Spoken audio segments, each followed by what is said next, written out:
Hi, welcome to this blog post presentation by Shiftwork Solutions.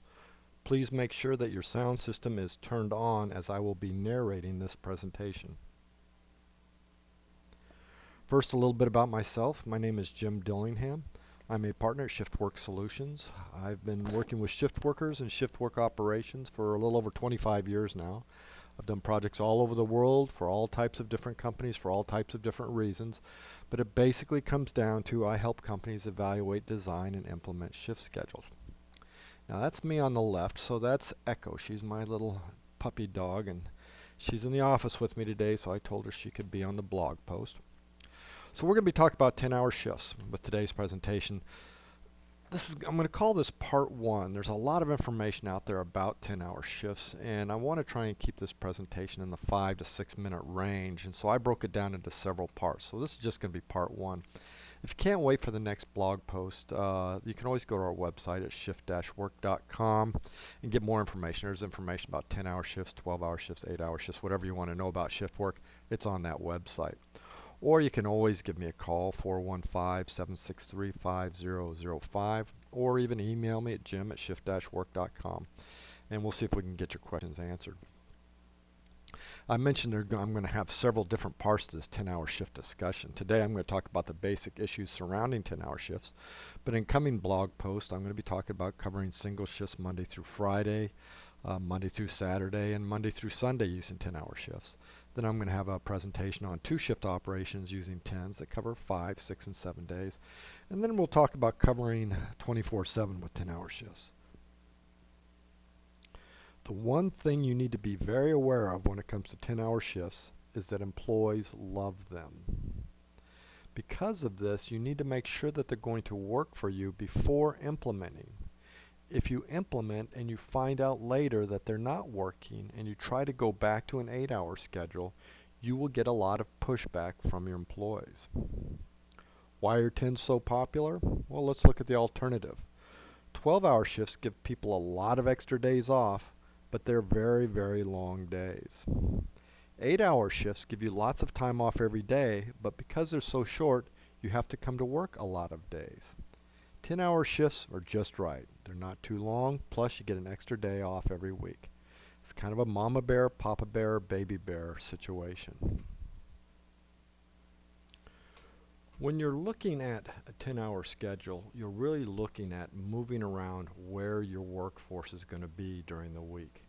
So the question you have to ask yourself is, can you move your workload to accommodate where your employees are going to be? And in this example, we're going to talk about giving up Friday. Let's suppose you are now working Monday through Friday, 8-hour shifts, and everything's working fine, and your workforce comes to you and says, we would like to work 10-hour shifts, and we'd like to take Friday off. The first question you need to ask yourself, is this going to work for you? Can you afford to have everybody off on Friday? There are some situations where, yes, you can get all the work done during the week during 4 days if people are working 10s. And there are other situations where the answer is no. We need to have somebody here every day of the week, so 10-hour shifts won't work if we give everybody Friday off. Suppose your workforce wants 10-hour shifts and you can't afford to have the place shut down every Friday. Is there an alternative? And the answer is yes.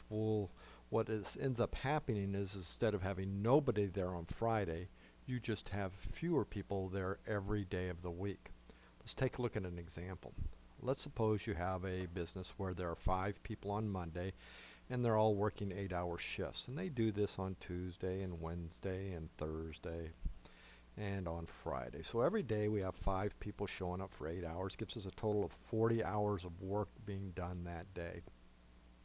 The employees say, hey, we want some 10-hour shifts, and you say, well, I can't give everybody Friday off, or I can't give everybody Monday off.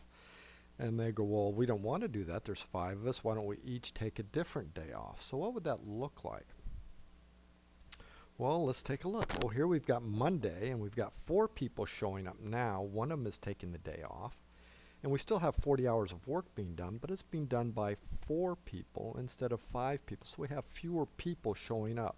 So you have to ask yourself the question, can I get by with fewer people And if they're working longer hours, can I make use of all those hours? For example, if you have a business that's only open for 8 hours and people are there for 10, you may just end up being wasting 2 hours a day. So there's a couple questions to ask about this before you say, hey, what a great idea.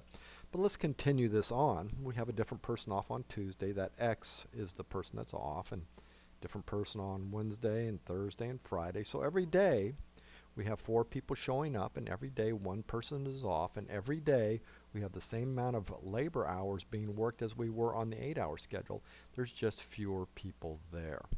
Now you have to, one of the things about this particular pattern is not everybody wants to have Wednesday, Tuesday, or Thursday as their day off.